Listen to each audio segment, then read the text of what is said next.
ဘာလို့မသုံးတဲ့ချိန်တိတ်နဲ့ပိတ်ထားလဲဆိုတော့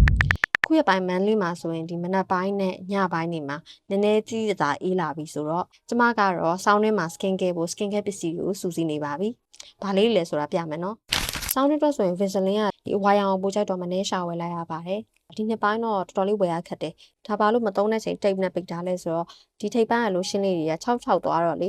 နောက်တစ်ခါသုံးရင်ဒီလိုမျိုးအတောင်လိုက်ထွက်လာတတ်တယ်။အဲဒါကြောင့်မပိတ်ထားတာပါ။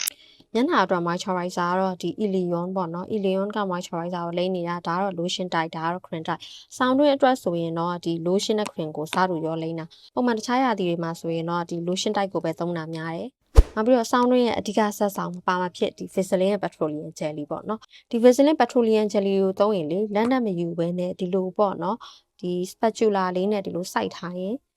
ပိုအဆင်ပြေတယ်hygienic လည်းဖြစ်တယ်ပေါ့နော်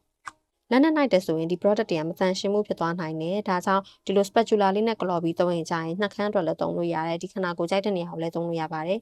သူကအဓိကကောင်းတာကဒီလက်သက်ပန်းခုံးလေးတွေအစာထွက်တာအတွက်ကောင်းတယ်ပြီးတော့ခြေဖနှောက်ကွဲတာတွေအတွက်ကောင်းတယ်